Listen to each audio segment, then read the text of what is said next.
The thing between acceptance and activism, you know, how should you use, or is there a link between the compassion that you feel when you meditate? Should you take that actually into action to alleviate the suffering of others? Of course, what's it for otherwise? Yeah, right. Of course.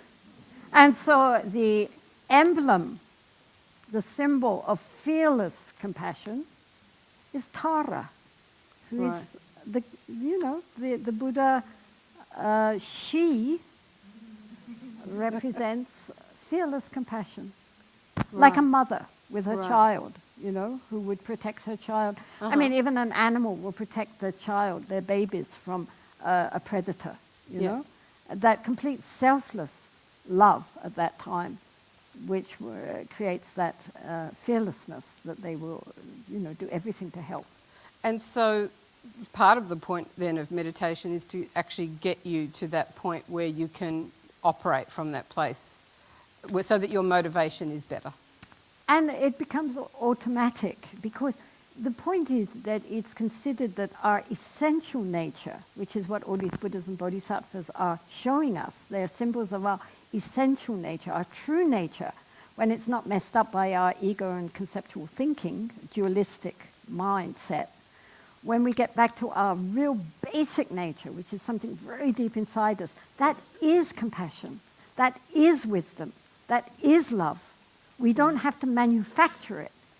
Right. We have to dig down and find it, because it's all inside us. That's our true nature. So if you just sort of unbury yourself from all of these stories that the mind tells, that's what that's the payload you're going to... Yeah, and I mean, you know, in certain circumstances, suddenly it will spontaneously arise, and you can find yourself doing things which you never thought you could have been capable of. Yeah. But it's because for a time then the ego fell apart and something much deeper within us could manifest. So what we're all trying to do is not to put something on top, you know, of all the junk.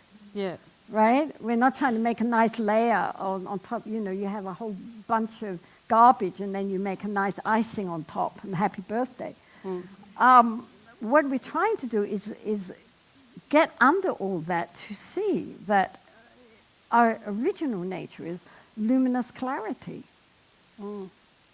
That's what we're trying to do. And so all these other things like bliss and all this stuff is very nice, but it's irrelevant.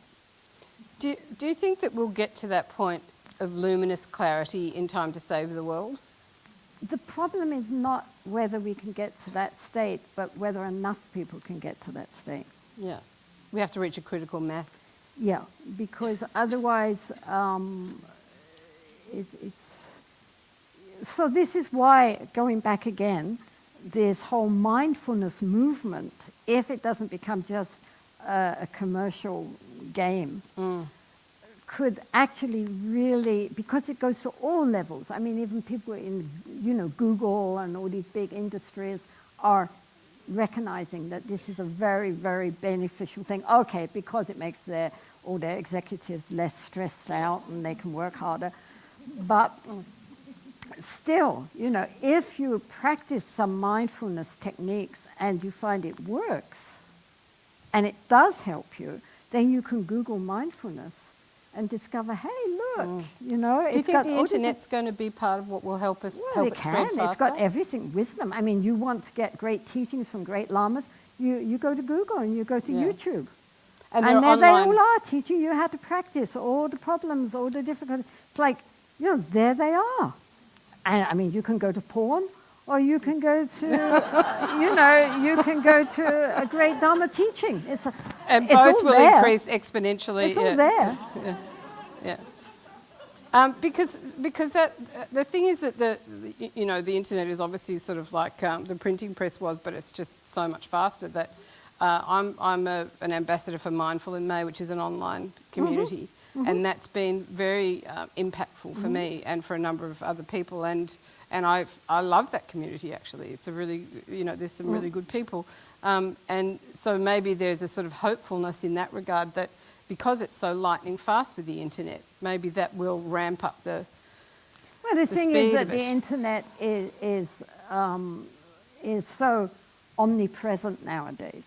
Yeah. that anybody, practically everybody has iPhones and whatever, even if they don't have computers.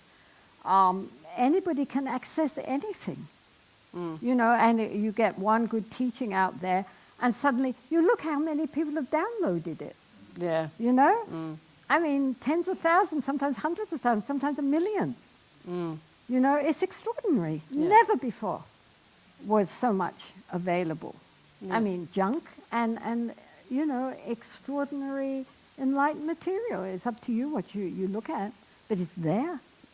And it's very encouraging to see that some of the, especially the more popular teachers, how much they have been downloaded. You know, and people must have been looking for something. Speaking of the internet, I actually asked some people to, I did an Instagram thing saying that people could ask some questions to give them an opportunity. And one of them was asking about why there is such an emphasis in Buddhism on suffering and not joy. Because how many of you are genuinely 24 hours a day joyful? How many of you think you have problems? The Buddha was very practical. You know, after his enlightenment, he didn't talk about bliss and love and light. He said, an ignorant life, a life based on ego, is problematic. Being born is a problem. Getting old is a problem. Getting sick is a problem. Dying is a problem. Getting what we don't want is a problem. Not getting what we do want is a problem. And getting what we want is a problem. And often getting what we think we want is a problem. So, you know, in other words, when we are embodied, we are going to have problems. Okay. So, in general, life is a problem. However, why? It's because of our not seeing things how they really are and being caught up in this false ego which we identify with, and with our conceptual thinking which we identify with, and our grasping, which causes us to grasp and hold on, so that if we lose something, we can't bear that we've lost it. I've got to keep it, you know. So that causes the suffering. Yeah. We can't just let go. We're grasping. So that causes a lot of suffering. But then the Buddha said, never mind, that's not like you're sick. Yes, you're sick. This is the cause of your sickness. But the good news is that essentially you're healthy. Yeah. Right? He didn't say, this is it, sorry mate, life is suffering, put up with it. He said, okay, why is it suffering? Because we have caused this by our deluded mindset. But it's not our true nature. And our true nature is incredible, beyond thought.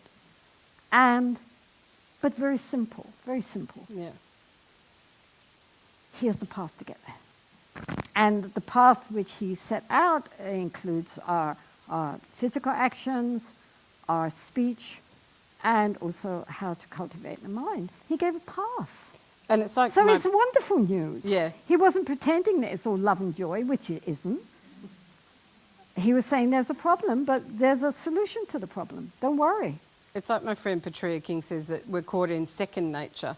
That Yeah, word second that's nature right. is We actually ignoring what our first nature is. This is so profound. Yeah. We associate the whole time and say, oh, my anger is second nature to me. Oh, being jealous is second nature to me. This is the second nature, usually bad things. Yeah. And yeah, she says, you know, that's your second nature, okay. What about your first nature? My friend Ruth wanted to ask a question about what makes you happy and laughter and what sort of a role that plays. Oh, laughing. I always think it should be the seventh paramita, the seventh perfection. It's so important not to take ourselves too seriously. Yeah. You know, I mean, to be sincere but not serious. And to laugh is, I mean, one of the things that everybody likes about the Dalai Lama and most lamas is how much they love to laugh. Yeah. They love laughing. And they can see the funny side in everything, you know, even things that other people don't think are funny. My mum, who, this is again, I'm telling a personal story, but she's 93 and she's going through all the brutalities and indignities. And there's a great line by Bette Davis, old age ain't no place for sissies. And my mother has always, she's the funny one in the family, has a tremendous sense of humour. And watching her... Is she Polish? Scottish-Irish. The Poles aren't funny. Oh, the Poles are extremely funny. Oh, the Poles are weird funny. Oh, no, they have a very, like the English sense of humour. I thought the Poles Yeah. are really No, wonderful. those are true, they can be. But she's really funny. Okay.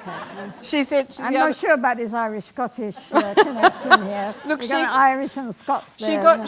She got honeycomb stuck in her teeth, and she's like 80%, 90% of the time in dementia. She's got honeycomb stuck in her teeth. And, I had to take her teeth out and wash them, and she was eating chocolate. And I put her teeth back in, and she turned to me and winked and said, "Fancy chocolate turning on me like that after all the devotion I've shown it."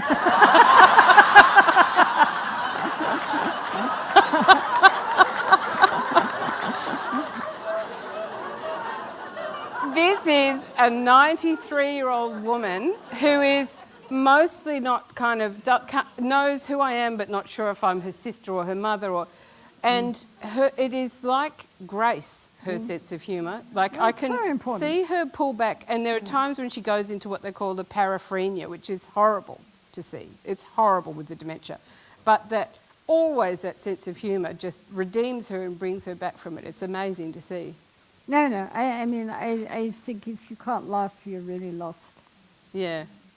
Yeah, very true. And as I say, one of the reasons why so many people love the lamas is because they're always laughing. And even the Buddhas are smiling. I mean, we have to say that, unlike the Catholic saints who always look so miserable.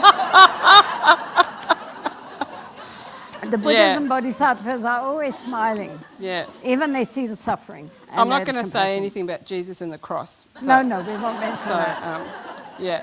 I'm just going to skip ahead to some of the other questions. Actually, Amanda Hussey wanted to know whatever happened to just good, plain old manners. Do you think that sense of courtesy and respect and manners... I think it's very important. Yeah. Because it's consideration for others. Rudeness is based on thinking me, and what's in it for me, and and self-consciousness, Whereas good manners and politeness and a willingness to reach out to help people is based on, consideration and recognizing that everyone wants to be happy. Yeah. And nobody wants to suffer. Even however screwed up people might be about what happiness is, basically nobody wants not to feel good.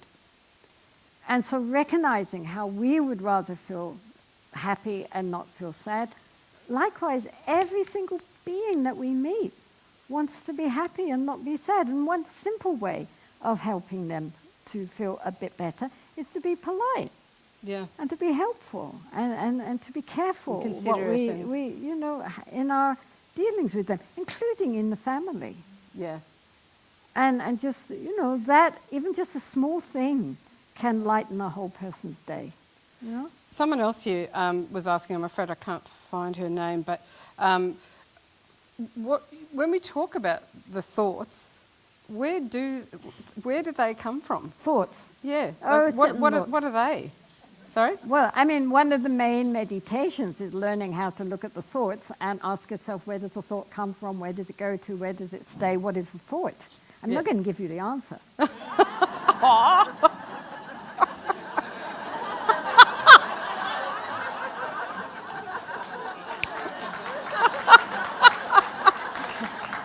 Is this like a sales technique so that we'll come back for...